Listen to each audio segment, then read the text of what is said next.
Hammaga salom do'stlar. Mening ismim G'iyosjon. Meni YouTube kanalim bor. Ya'ni sizlarga uni ko'rsataman. Menga обязательно o'tib obuna bo'lib qo'yishingiz mumkin. Do'stlar, biz hozir endi ochgan akkauntim. Hozir bugungi mavzumiz sizlarga o'zi aslida PowerPoint'ni o'rgataman. Slayd yasashni, yana bir ikkita copyright narsalarni o'tkazishni o'rgataman do'stlar. Hozir uning uchun men YouTube'ga kiraman. Sizlarga kanalimni ko'rsatishim kerak.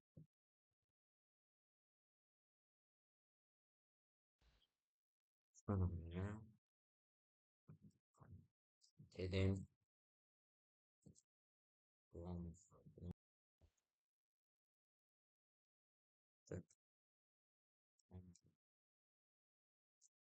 Enterga bosamiz.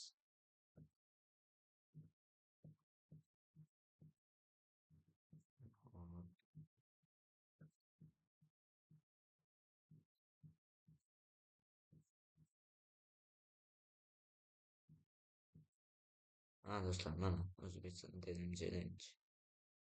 Mana shu nimaga obuna bo'lib qo'yasizlar degan umiddaman. O'zbekiston dedim challenge. Lekin men dedim g'ulom deb yozdim.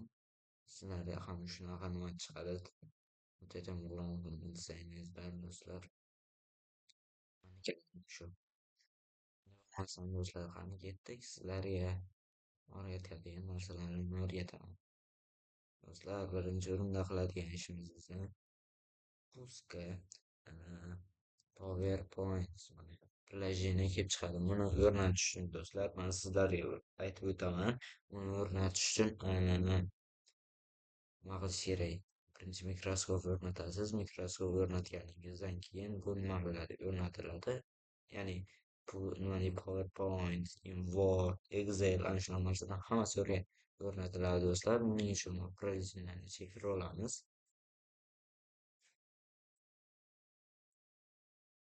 Mana do'stlar, men sizlarga bitta narsa o'rgatib ketmoqchiman. Hozirda men usuldan narsa tahlashim kerak edi. Slayd prezentatsiya. Buning uchun biz shu pustga nimaga kiramiz? Sazat bosib, любой narsa nimani olamiz. Misol uchun o'zingizga xohlagan nimalarni olishingiz mumkin. Menga mana likidlik yoqdi. O'shani bitta bosamiz-da. Hop, qanaqa rangi bo'lishi mumkin? Mana sazatni bosamiz. Va do'stlar, bular kerak emas bizga. Hop, tema deb yozamiz.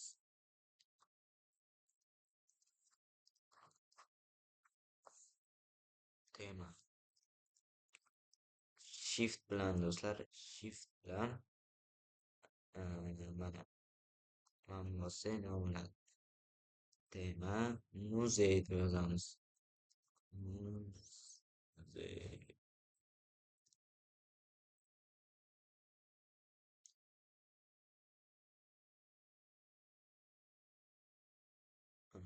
Muzey. Bu yerdan ism familiyamizni yozamiz. Meniki G'ulomov G'iyosjon. G'ulomov G'iyosjon.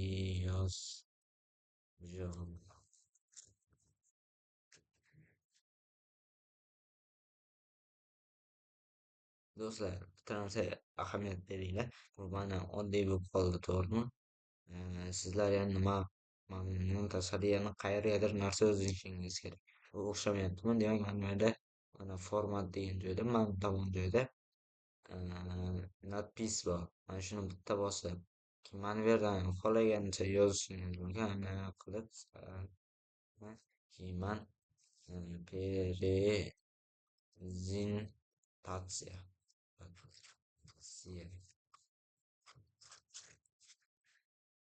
Prezentatsiya. Bu yozuvni bezatish uchun do'stlar, обязательно biza hamma nimasini time lapse qilish kerak.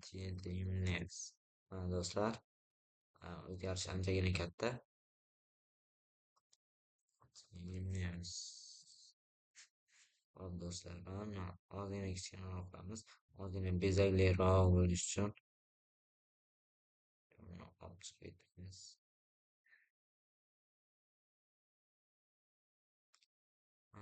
Ozgina kichkinaroq qilamiz. Mana mavzuni esa sal teparoqqa ko'tarib, anaroq qilib, buniyam do'stlar, sizlarga rang berishni o'rgatib o'taman. Mana do'stlar, rosa ochishda qoldi, to'g'rimi? O'zingizni dizayningizga bog'liq bu narsa. Hammaning dizayni bor, daflash usullari bor. Mana meniki mana shunaqa. Prezentatsiyani esa mana bunday qilib sal pastroqqa tushiramiz va bunga agar rang beramiz bunga. Birinchisi nimasiga sariq qilamiz. Nima qilib bunisiga sariq bilan qizil zo'r kelishmaydi, lekin normal ekan. Keyin mana uni ozgina mana yozuvni ozgina kattalashtiramiz.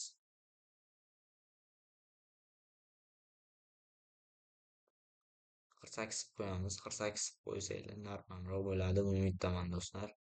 Keyin mana bundayroq qilib sal akkuratliroq qilib joylashtiramiz.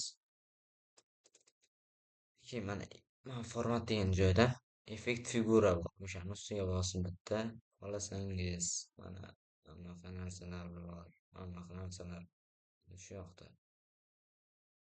Keyin mana mana pushti bo'lsa pushti. Lekin do'stlar, mana qanday ko'ringan yaxshi. Do'stlar, mana qilib har xil nimalar bor. Nima qilib do'stlar, bitta bosib yana keyin effekt figura teyin mana do'stlar, mana qo'ysak tagidan ham yozuv chiqadi. Olam qo'yasam, endi buni mana bunga yana qo'shishimiz uchun Ctrl M ni bossangiz do'stlar, mana kelib chiqadi. Endi Google'ga kiramiz, Chrome'ga. Chrome'ga kirganimizdan so'ng yuz ochiladi va bunga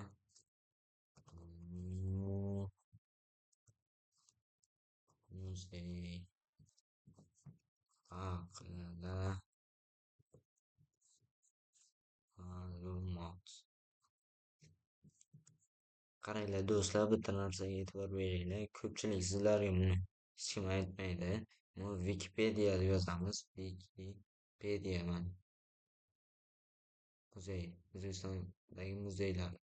Mana shuni bitta bossanglar do'stlar, mana bu yerdan hamma nimasi kelib chiqadi. Mana shuni ozginasini olamizda. Nuqta, garchi nuqta qo'yilgan joygacha shuni nima qilib, mana etildi degan joygacha nima qilib do'stlar, bitta narsa e'tibor beringlar. Ctrl S ni bosasizlar va Alt bilan Tabni bosib mana bunga o'tamiz va Ctrl V ni bosamiz. Endi bularni hammasini do'stlar nima qilamiz?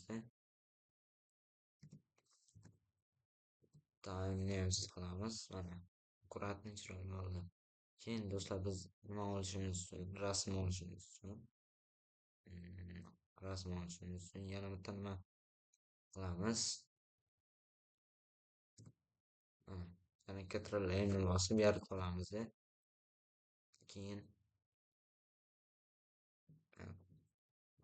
rasm bo'lsa, ko'prat kartinka bitta bosib, keyin yana Alt tab bosamiz. Bunga Ctrl V ni bossak, rasmi kelib chiqadi. Keyin buni Ctrl+C qilamizda. Mana Ctrl+1 bosamiz. Tepasiga har qanday joyga qo'ysak ham bo'ladi do'stlar. Men anaqa qilib ko'rsataman. Mana hamma yozuvlarni kichraytirsak bo'ladi. Mana bunayroq qilamizda. Mana bunayroq qilib sal biqinroq olamizda do'stlar. Keyin mana bunayroq qilib qo'yamiz. Qalay chiqdi. Zo'rmi? Keyin mana bu tomonni yana o'chirib tashlaymiz. Vizrat mana shuni ikkita yo'li bor uni o'chirishda. Birinchi mana 40 qaytgan rasmni bossangiz o'chib ketadi. Ikkinchisida sizlarga qaysi qulay bo'lsa o'shani qilaverasiz. Do'stlar, manimcha sizlarga video yoqdi deb o'ylayman. Layk bosinglar. Mana ko'rsatdim qanday qilinishi kerak, nima qilish kerakligini. Bularga keladigan bo'lsa agar, ularni keyingi sonimizda nima qilamiz? Agar 100 tacha layk yig'sak, mayli. Keyingi sonimizda 1000 ta demayman, 100 ta. Mana shu nimalarni o'rgataman, fayl mana bularni. Keyin do'stlar bularni hammasi o'rgatiladi. Bunga keyin mana slayd shouga nima qo'ysam bo'ladi, PowerPointga video joylasam bo'ladi. O'shalarni hammasini o'rgataman do'stlar. 100 ta layk yig'sak, buning uchun endi biz qarang o'rnatamiz desak, mana bunga kiramiz, saqlanib kak bor. O'shani bitta bosib, robot stolni bitta bosamiz. Keyin mana любой bitta yo'q xohlasa новый papka qilib yaratingiz. Shundan keyin saqlanib bossangiz, o'zi saqlanib bo'lib ketadi. Do'stlar, manimcha bugun yetadi deb o'ylayman. Nima qildik? Yetadi shekilli. 100 ta laykdan keyin davom chiqadi. Xayr, sog' salomat bo'ling.